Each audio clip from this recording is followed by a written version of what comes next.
Saint Luc devait être un homme un peu bizarre. Ou plutôt, je pense qu'il est devenu après sa conversion. L'Évangile a dû le retourner de fond en comble. Il était médecin, donc cultivé, probablement à l'abri du besoin financièrement. D'ailleurs, s'il a pu s'acheter du parchemin pour écrire son long évangile, plus les actes des apôtres, c'est que son compte en banque ne devait pas être dans le rouge à partir du 15 de tous les mois. Et même s'il s'est fait financer, comme l'estiment certains, par l'excellent Théophile, à qui il dédie son évangile, cela veut dire qu'il faisait la compagnie de milieux aisés. Et pourtant, nul ne tape sur les riches avec autant d'amusement que lui. Connaissez-vous l'histoire du pauvre Lazare et du riche qui finit en enfer?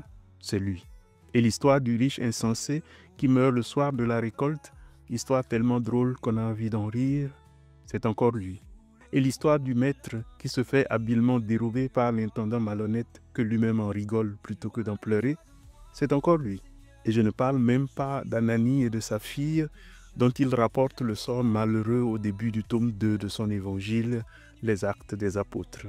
Je soupçonne donc que la conversion lui a fait se vider les poches lui-même en faveur des pauvres et qu'il soupçonnait ses anciens collègues dans la richesse qui ne faisaient pas la même chose que lui de n'avoir rien compris à l'Évangile. Et le sommet de ces coups de poing qu'il s'amuse à mettre à ses anciens compères, c'est sans doute l'Évangile de ce dimanche, les béatitudes dans la tournure particulière qu'il a choisi de leur donner. Écoutez seulement, peut-être vous devinerez pourquoi on aime beaucoup plus citer et commenter les béatitudes de Matthieu plutôt que celles de Luc. Luc chapitre 6, versets 20 à 26. En ce temps-là, Jésus descendit de la montagne avec les 12 et s'arrêta sur un terrain plat. Il y avait là un grand nombre de ses disciples et une grande multitude de gens venus de toute la Judée, de Jérusalem et du littoral de Tyr et de Sidon. Et Jésus, levant les yeux sur ses disciples, déclara : « Heureux, vous les pauvres, car le royaume de Dieu est à vous. Heureux, vous qui avez faim maintenant, car vous serez rassasiés. Heureux, vous qui pleurez maintenant, car vous rirez. Heureux êtes-vous quand les hommes vous haïssent et vous excluent, quand ils insultent et rejettent votre nom comme méprisable à cause du Fils de l'homme. Ce jour-là, réjouissez-vous, tressaillez de joie, car alors votre récompense est grande dans le ciel. C'est ainsi en effet que leur Père traitait les prophètes. Mais quel malheur pour vous les riches, car vous avez votre consolation. Quel malheur pour vous qui êtes repus maintenant, car vous aurez faim. Quel malheur pour vous qui riez maintenant, car vous serez dans le deuil et vous pleurerez. Quel malheur pour vous lorsque tous les hommes disent du bien de vous. C'est ainsi en effet que leur Père traitait les faux prophètes.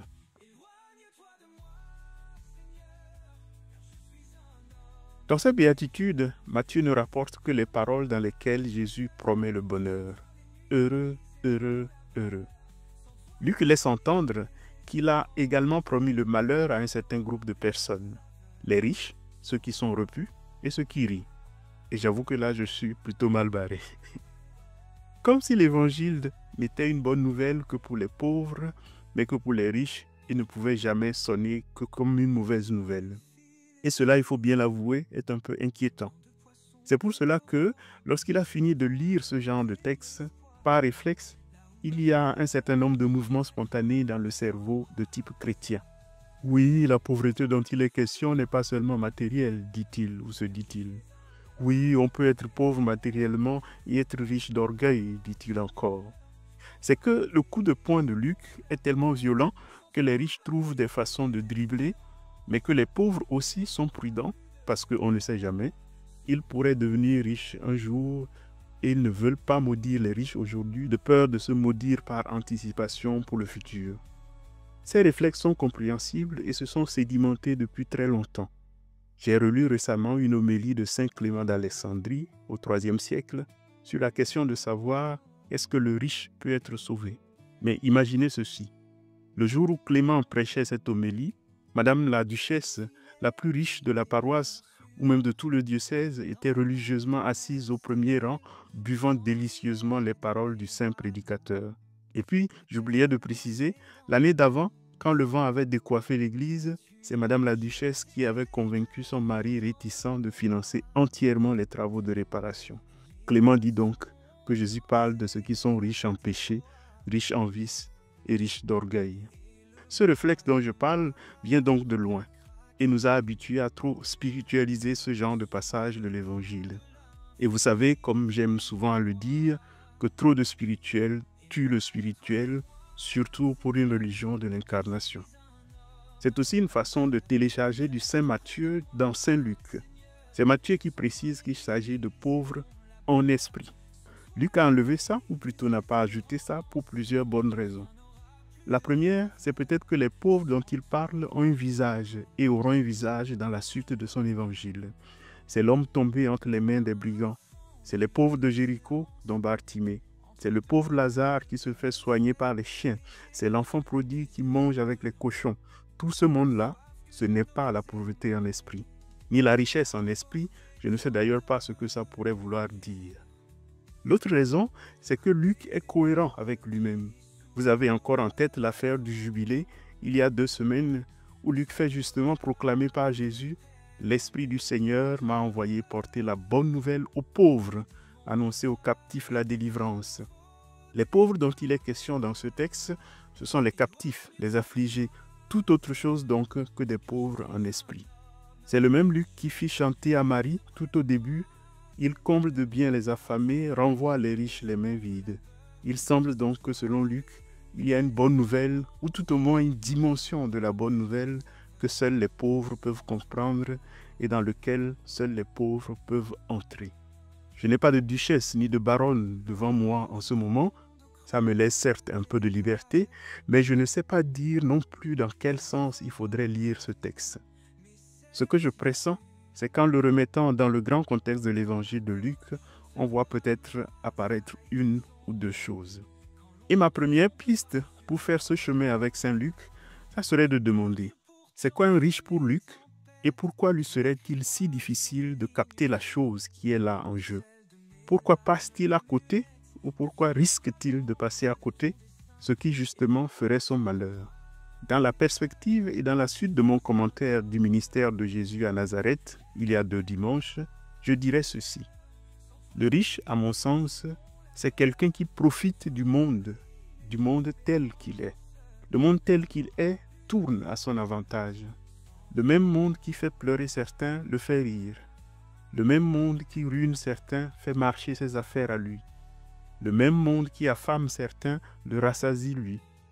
À la limite, il ne comprend même pas comment des gens peuvent être pauvres dans ce monde qui lui sourit si bien à lui. Dans ce sens, le pauvre, c'est tout le contraire.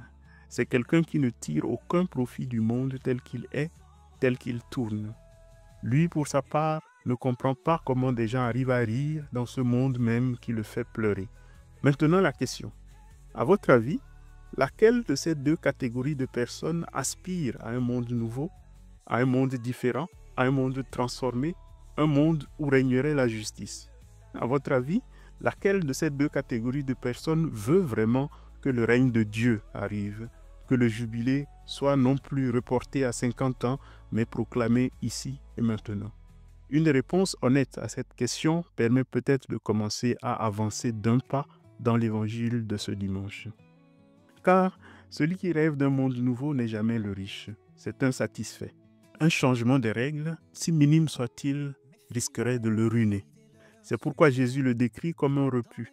Celui qui rêve d'un monde nouveau est toujours le pauvre. Ce monde nouveau promis par Dieu, ce monde nouveau qui porte le nom de royaume de Dieu, seuls les pauvres sont assez ardents pour y aspirer et c'est en cela qu'ils sont heureux, qu'ils sont appelés au bonheur. Et les autres sont malheureux, non pas tant parce qu'ils ont un monde qui leur suffit, qui leur convient, mais parce qu'en raison de cela, ils sont incapables de recevoir la nouveauté que Dieu est prêt à leur donner. Aujourd'hui comme hier, le monde ressemble à un grand terrain de jeu. Ceux qui gagnent à ce jeu ne veulent ni que le jeu s'arrête, ni que le jeu change. Parfois même, ils font pire. Ils disent qu'ils gagnent parce que Dieu est de leur côté. Non contents d'accaparer les biens, pour eux, ils veulent aussi s'accaparer Dieu lui-même. Je règle quelques comptes gentiment à cette théologie dans le petit livre que je viens de publier, vous le savez. L'Ancien Testament avait généralement tendance à les encourager dans ce sens, à présenter la richesse comme une bénédiction et la pauvreté comme une malédiction. L'exemple le plus fameux, c'est le chapitre 28 du livre du Deutéronome. Mais cette théologie était déjà vivement contestée dans l'Ancien Testament lui-même. Le psaume 111, par exemple, dit que les richesses sont la bénédiction de l'homme juste. Et le psaume 72 lui répond que ceux qui amassent des fortunes, ce sont les impies. Eliphaz dit à Job qu'est riche seulement celui qui fait la volonté de Dieu. Job lui répond que non, ce sont les impies qui prospèrent. Luc ne traite pas les riches d'impies, ni d'ailleurs le Nouveau Testament, je vais y revenir tout à l'heure. Mais Jésus dit que les gens repus sont des gens malheureux pour la simple raison que si ce monde leur suffit, cela signifie qu'ils ne sont pas prêts à voir et à accueillir le monde nouveau que Dieu invente à chaque instant. Mais dans ce même monde envisagé comme un terrain de jeu, il y a aussi ceux qui perdent toujours. Et ceux-là, ce sont ceux qui prient et supplient à genoux pour que le jeu s'arrête, qu'un autre jeu plus équilibré et plus juste le remplace, qu'un monde nouveau surgisse ici et maintenant, et ceux-là sont heureux parce qu'ils sont préparés à voir le monde nouveau que Dieu fait naître, à voir les prémices du royaume. D'où ma deuxième piste. Ce qui intéresse Luc, ce ne sont pas les riches, ce ne sont même pas les pauvres. Ce qui l'intéresse, c'est la relation qu'il y a entre eux, ou plutôt, l'absence de relation que les riches entretiennent avec les pauvres. On peut entretenir une relation, mais souvent on peut aussi bien entretenir une absence de relation, et c'est ça qui inquiète Luc. Ce que je viens de dire en définissant le riche et le pauvre pourrait faire croire que Luc dénonce l'exploitation des pauvres par les riches, faire penser que les uns sont riches parce qu'ils tirent profit des autres et les maintiennent dans la pauvreté. Ça peut arriver, ça arrive souvent, mais ce n'est pas l'intention de Luc. Évitons de nouveau de télécharger autre chose dans son évangile. Ce qui l'inquiète vraiment, en revanche, c'est l'absence de relation que souvent l'on s'acharne à vouloir entretenir entre ces deux catégories. Regardez les exemples qui viendront plus tard dans son évangile. Luc ne nous décrit pas le pauvre Lazare seul dans son coin pour conclure plus tard qu'il serait heureux parce que des chiens venaient lécher ses plaies. Le pauvre Lazare est décrit dans une relation quasi inexistante avec le riche. Au riche insensé qui meurt la nuit après ses récoltes abondantes, il est demandé sur le ton du sarcasme « À qui va maintenant profiter tout ce que tu as amassé ?» Pour lui aussi, la relation à ce profiteur de son héritage était inexistante. Ce n'est donc pas simplement ceux qui perdent sont heureux et ceux qui gagnent sont malheureux. C'est aussi et surtout un monde qui fait perdre les uns en faisant gagner les autres et dans lequel les seconds n'ont aucun lien avec les premiers est un monde malheureux. C'est ce monde qu'il s'agit de changer et ce qui le fait changer et basculer dans l'aurore nouveau, c'est le lien. Comme dirait Saint Paul, le maître de Saint Luc, c'est lorsque les yeux commencent à reconnaître que le malheur des pieds est aussi leur malheur, lorsque la tête commence à comprendre que le malheur du cœur pourrait lui être fatal s'il ne fait rien. Et le même Saint Paul concluant que, dans cette relation, ce sont les membres les plus méprisés qui ont le plus besoin d'honneur. Mais rentrer dans cette relation signifie une chose, il signifie que le pauvre va devenir riche, mais aussi et surtout que le riche va s'appauvrir. Et ici encore, on voit qui est éternellement destiné à refuser d'entrer dans la relation. Je suis tenté de vous donner ici des exemples, mais vous êtes assez grand pour vous défendre tout seul. On arrive ici peut-être à la pointe de ce qui dérange dans ces béatitudes selon saint Luc. Chez Matthieu, les gens sont déclarés heureux parce qu'ils font des choses. Ils sont artisans de paix et la recherchent donc activement. Ils ont soif et faim de la justice, ils se battent donc pour l'avoir. Même pour être pauvre en esprit, comme le dit Matthieu, il faut le vouloir, il faut faire des efforts. Chez Luc, cette dimension active est presque absente. C'est simplement l'état des gens qui font qu'ils sont heureux ou malheureux. Les pauvres de Matthieu doivent faire des efforts. Les pauvres de Luc, on ne leur demande jamais rien. Toute la charge, tout le poids de la transformation des relations ou de la transformation du monde repose donc sur le riche. C'est à lui de décider d'entrer dans une relation nouvelle, de créer une relation nouvelle ou de continuer à entretenir éternellement l'absence de relation. Et Luc montre des exemples de ceux qui réussissent à cet examen. Le champion des champions, c'est Zachée, devenu du jour au lendemain le grand copain des pauvres de Jéricho, alors que jusque-là, il habitait sûrement un quartier haut placé, gardé par des commandos en armes. Je disais que je n'allais pas donner un exemple, mais voilà, vous êtes servis. Je pense donc, pour conclure, que les béatitudes selon saint Luc pourraient être résumées en une question. Et la question la voici: existe-t-il des riches qui pleurent? Dans la mesure où seuls ceux qui pleurent aujourd'hui riront demain, il me semble que Luc est en train d'inviter les riches à apprendre à pleurer. Apprenez à pleurer, leur dit-il, ça vous fera du bien et surtout, ça vous préparera à rire demain, du rire qui éclatera dans le royaume de Dieu. Apprenez à pleurer sur ce monde qui pourtant vous avantage. Pleurez comme les pauvres sur ce monde qui vous désavantage. C'est votre premier pas vers le désapprentissage de l'indifférence et l'apprentissage de la communion. D'ailleurs, le Jésus de Saint Luc sera celui qui, sur le chemin de la croix, invitera les femmes qui pleurent sur lui à ne pas pleurer sur lui, mais à pleurer sur le monde tel qu'il est autour d'eux. Ces pleurs ne sont pas une fin en soi, mais un baptême de lucidité. Être capable de reconnaître que, souvent ce qui nous fait rire fait pleurer d'autres. Et pleurer avec ceux qui pleurent, c'est déjà participer à l'inversion du monde tel qu'il est. Le riche de la parabole de Lazare ne pleure jamais.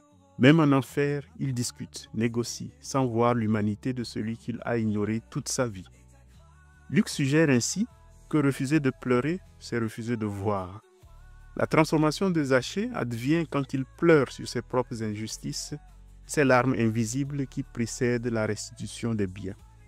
Car pleurer le monde tel qu'il est, c'est déjà anticiper le monde tel qu'il devrait être. Les béatitudes ne sont pas un slogan révolutionnaire, mais une cartographie de l'esprit. Elles révèlent où Dieu se tient, à savoir du côté de ceux dont les mains vides sont tendues vers un avenir différent. Les riches ne sont pas exclus de cet avenir à condition de consentir à devenir pauvres. Mais l'avertissement n'épargne pas non plus les pauvres. Ils pleurent aujourd'hui et demain ils riront, c'est bien. Mais si demain en riant, comme les riches, ils oublient alors de continuer à pleurer, leur bonheur ne sera qu'un malheur qui s'ignore. À bon entendeur. Bon, je n'ai pas eu le temps de faire une chanson cette semaine, mais j'ai reçu tellement de bons compliments sur la chanson de la semaine dernière que je me permets de vous la resservir. Vous pouvez cliquer sur la fenêtre qui s'affiche en ce moment. Si vous êtes toujours là, c'est que vous n'avez toujours pas encore cliqué ou que vous attendez que je vous souhaite bon dimanche et que je vous dise à dimanche.